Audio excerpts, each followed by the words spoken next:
It is the Jesse Kelly Show, and as you can tell, the opening is a little different than it normally is every single other day. Yes, it is me. I swear, I'm here, and this is a tough day, isn't it?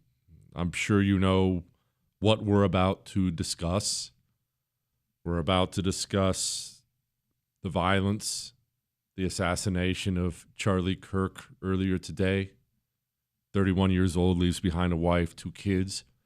We're going to discuss what is happening, why it is happening, what we need to do.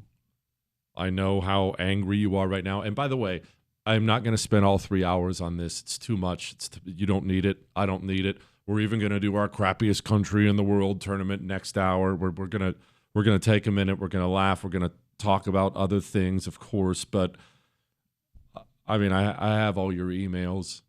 I have all text messages from my friend, from my wife, from everybody who's sickened and heartbroken. In case you've been busy, you haven't been following the news, Charlie Kirk is one of the big voices on the right and has been. His organization is called Turning Point, and what he's done many things, but the real thing Turning Point has done is they have made a home on college campuses for years across the country. They've made a home on college campuses, and it wasn't just Charlie sending out minions to go do it. Charlie Kirk himself would go to these college campuses and debate people, not shame them, debate people. And you could show up, and you could, if you were the most right-wing person, left-wing person, there were no limits. You could show up if you were a communist and wanted to yell at him or ask him a question. You could do it. And unbelievably a nice guy, way nicer than someone like me, a fairly moderate guy, nice guy, 31, young wife, 2 young children. His son just turned 1 not long ago, 2 young children, and he was assassinated today. And I know you're sad, and I know you're angry. I have so many emails like this. Jesse, given the Charlie Kirk and Trump assassination attempts, is it time yet? Jesse, this one says, Oracle, Charlie Kirk shot. The animals are out of control. I've had enough of all this violence, and I'm ready to be violent myself. What say you? Okay, so I am going to address that. I am going to talk about that. But we first, before we do anything else in this show, we are going to have a 5-10 second moment here where the air is going to go quiet.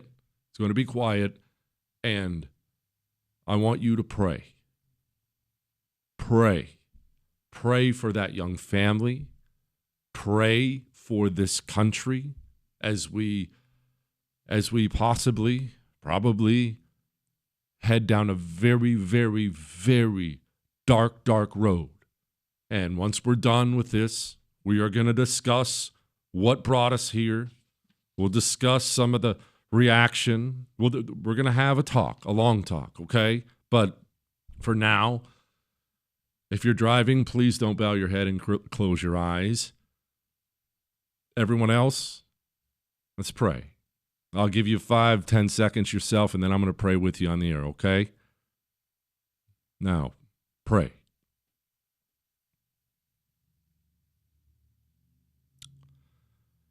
Dear Father in heaven, we ask tonight, Lord, that you bring some measure of comfort to the Kirk family, to his friends, to those close to him. We ask that you fill them up with your love.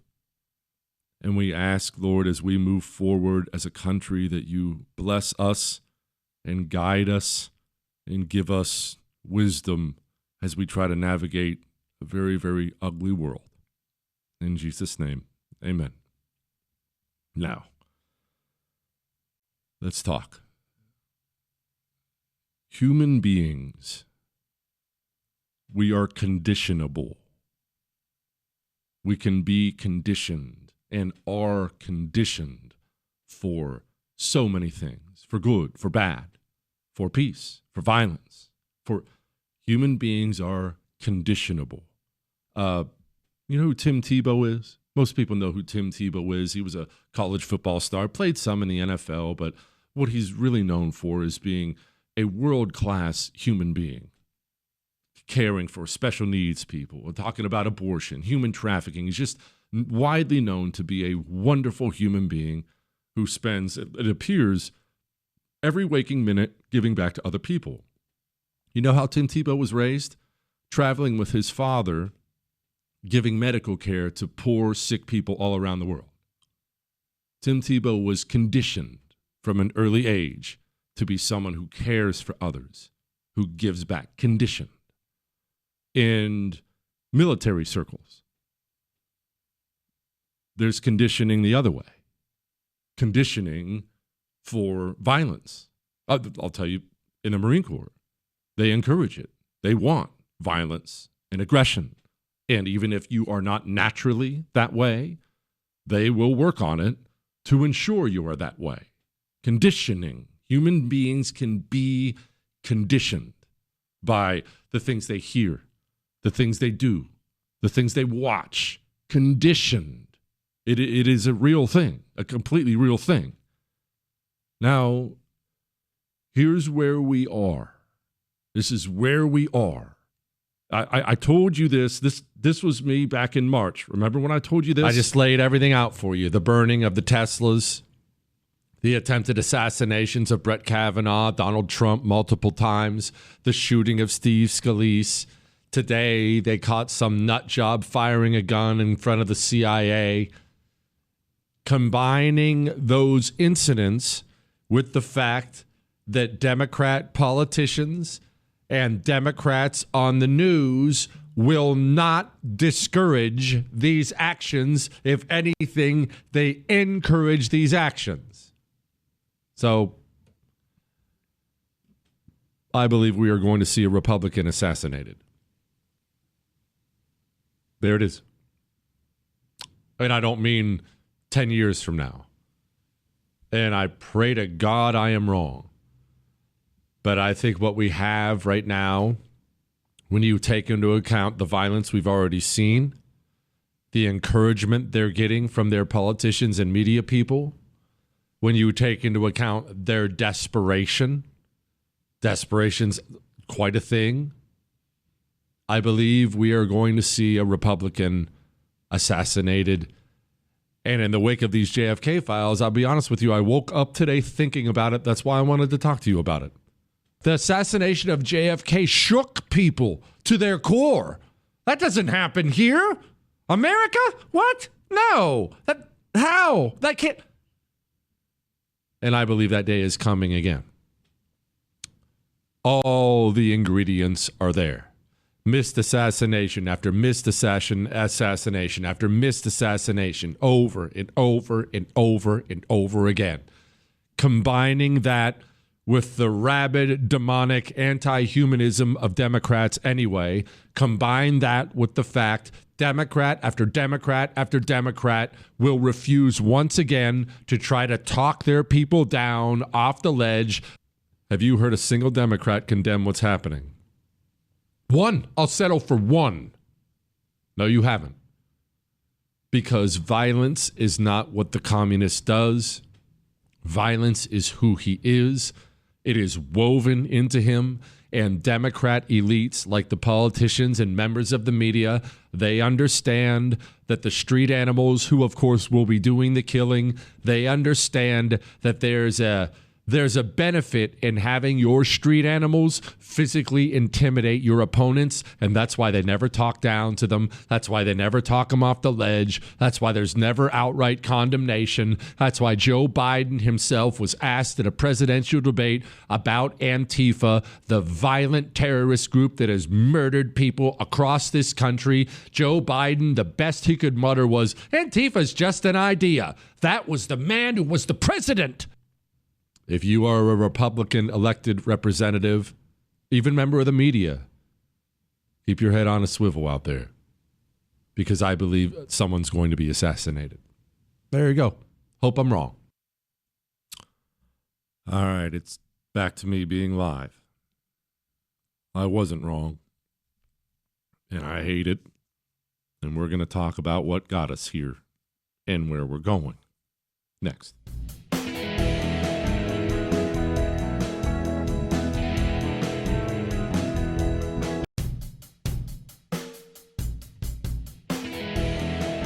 It is the Jesse Kelly Show on a Wednesday, a hump day. Remember, you can email the show. I know you're hurting right now. I know you're sad. I know you're angry. You can email us, jesse@jessekellyshow.com. So what got us here and where are we going?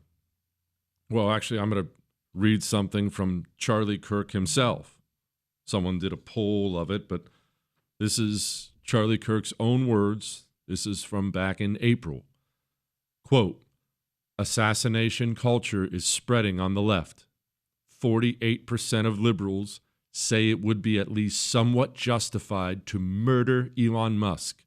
55% said the same about Donald Trump.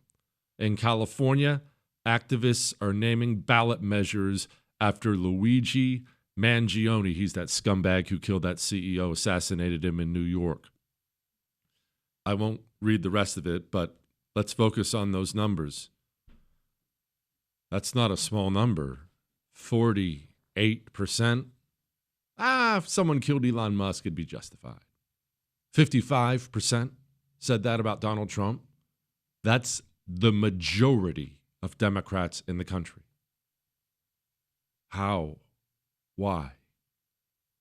Well, as we discussed, people can be conditioned, and some people are more conditionable than others are.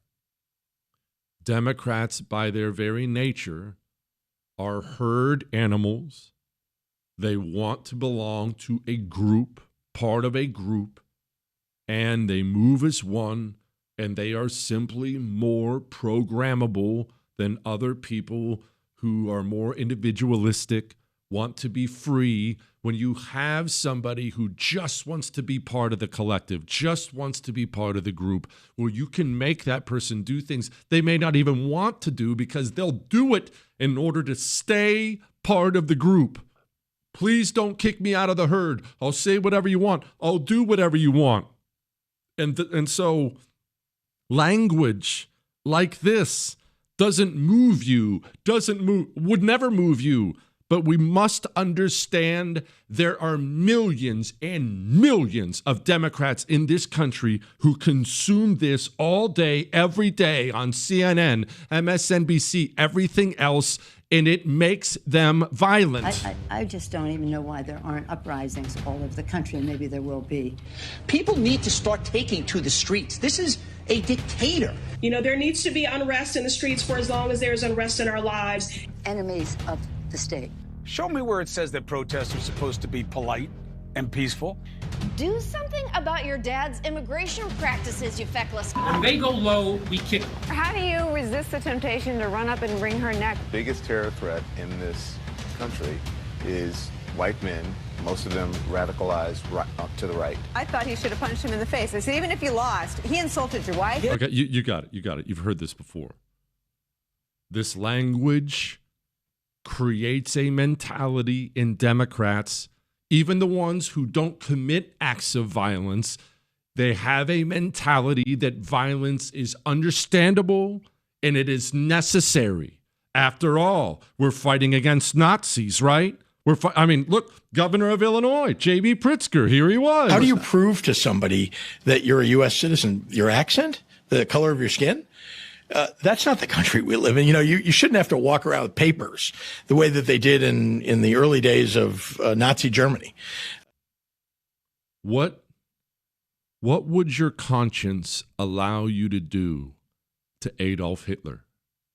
We've had this mental exercise before, but it's important you understand what Democrat members of the media and Democrat politicians have and professors, what these people, what the elite communists have done, what they have created in the minds of Democrats is an apocalyptic scenario where they are up against Adolf Hitler, a racist, the end of the world, masked men, and they created that mentality in them on purpose so they will march forward and commit acts of violence. That's why they did it. That's why they talk like that. There is a reason that nothing, absolutely nothing, has gotten them to back off or turn down the rhetoric at all. When Steve Scalise was almost assassinated, they didn't change a thing. When Donald Trump was shot in the ear and a Trump supporter had his head blown off in Butler, they didn't change a thing. They didn't even slow down. If anything, they escalated it. Why?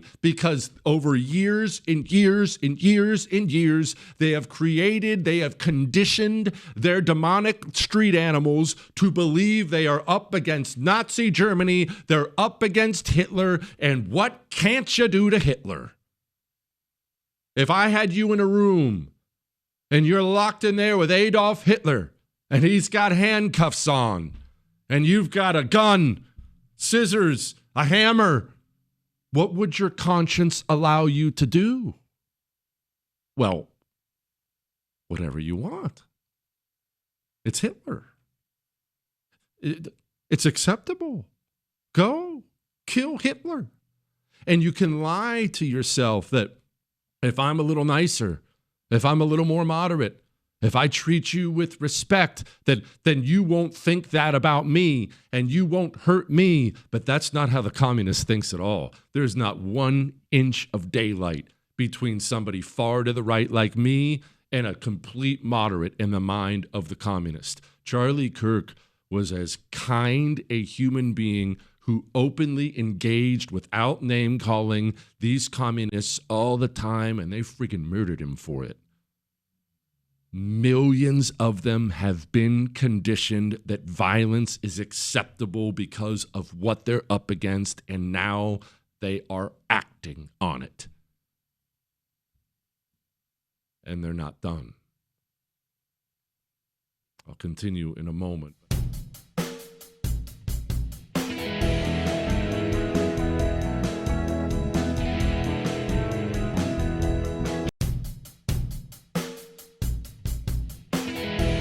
It is the Jesse Kelly Show on a Wednesday, a very, very heavy, very, very dark day. I know you were sad. I know you were angry. I am just beyond sickened that a 31-year-old kind man, his wife is now a widow and his children are without a father. Now, we have a situation in this country that we have to talk about. We already discussed the legions of angry, mentally ill Democrats who believe violence is an answer. Broken homes, drugs, their politicians, the media rhetoric over and over and over again has conditioned them to believe violence is okay. Not that they will all commit acts of violence at all, but how many times do you have to talk to one before you find one that is willing to do so?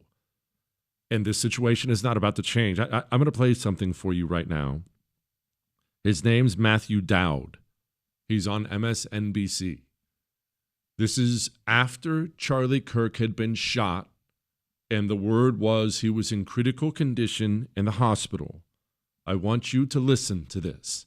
And please understand, there will be no turning down of the rhetoric.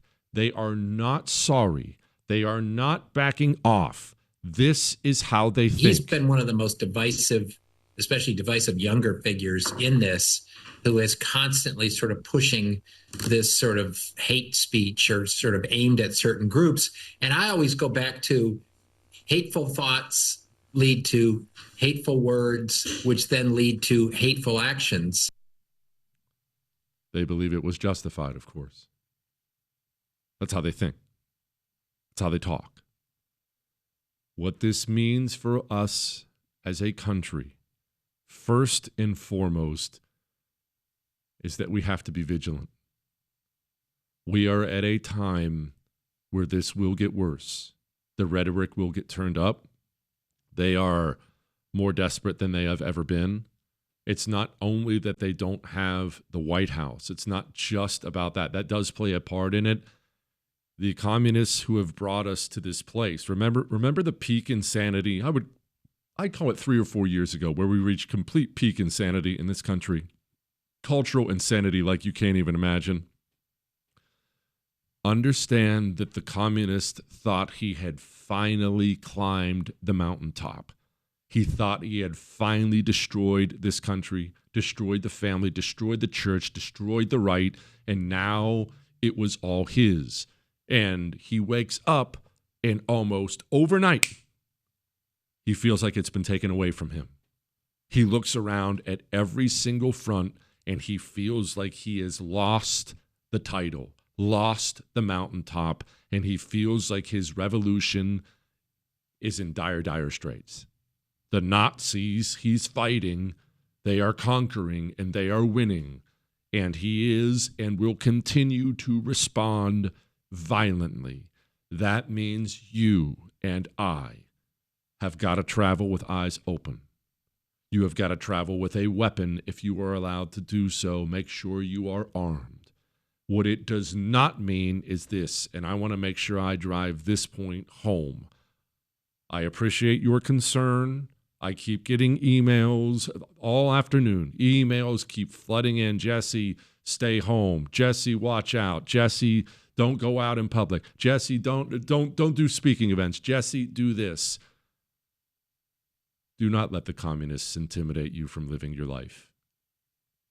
The communists don't get to determine how I do, when I do, where I do anything, and you should operate the exact same way. If you want to go to a Donald Trump rally, if he has one in your area, I don't think he's doing rallies anymore. If he has one in your area and you want to go, you go to it. If you want to go to a Turning Point event on a college campus, you go to it. If you want to go down, maybe you're having a protest of some kind and you want to throw on your MAGA hat and you want to go down and scream loudly, God bless the USA, you go do it. Do it with eyes open. Do it armed if you are permitted to do so. But don't you dare let these savage little demons determine how you win your life. Don't let these people win. Don't let them win. Absolutely not. Now, what to do about it? I have so many emails. I'm ready for violence. I'm ready for violence. Stop. Right now, stop. 24 hours, 48 hours. Take a breath. Hug your family. Say a prayer. Now is not the time to go grab weapons and find your local Democrat. Don't do that. No, stop. What's going to happen is we're going to find out about the killer. We're going to, I believe Donald Trump's already called for the death penalty for the guy already. We're going to find the killer. But what we must begin to do, we must begin to take apart the elite communist network that is creating these people. Fighting against the street animals is not a solution at all as long as elite communists continue to create these street animals.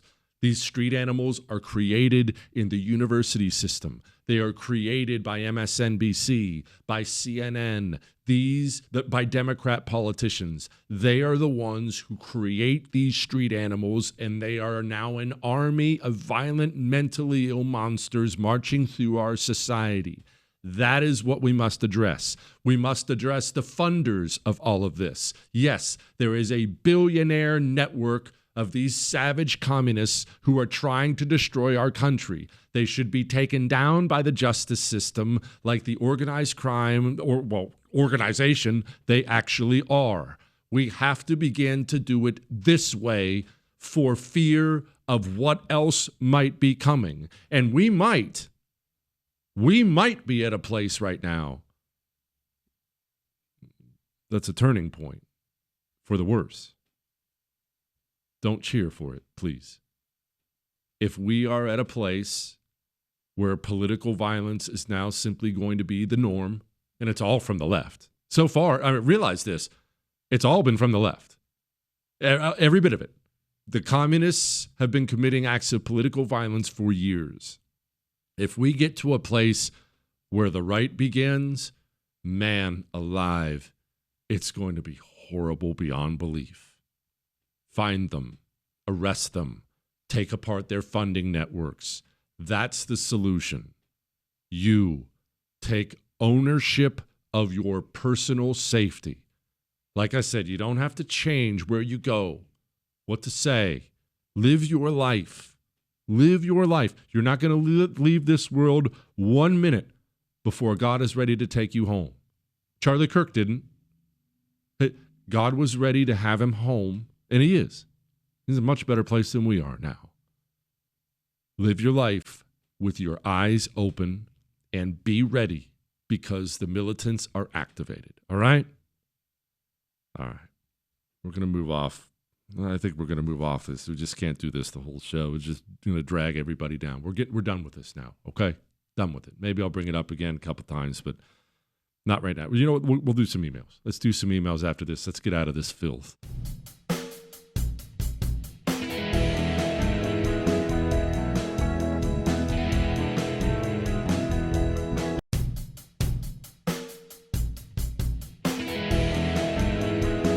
It is the Jesse Kelly Show on a wonderful, actually, it's a terrible day. Let's be honest with you. On a friggin' Wednesday that is ugly and violent and terrible, and I know you're sad, and I'm sad, and it is what it is. We'll try to move off and talk about other things now. Hey, like I told you, we're going to do our crappiest country the competition still halfway through next hour. I know nobody's in the mood for it, but I don't know about you. I kind of need a laugh. In case you don't remember who it is.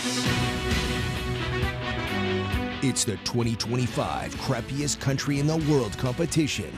Tonight's matchup is between Zimbabwe and North Korea. Brought to you by Jack's River Disposal. Just dump it. Big shout out to Jack's. Appreciate you very much, Jack's River Disposal. Bronco Tiny Reigns. He's claiming the election last night was rigged. He's talking about the tournament matchup we had last night between Sudan and Congo, and Sudan won. And now, look, it always happens. The loser's bitter. Losers are bitter. Jesse, I call shenanigans. I'm sure that Sudan is a godforsaken hellhole, but there's no way it's worse than the DRC, that's the Congo.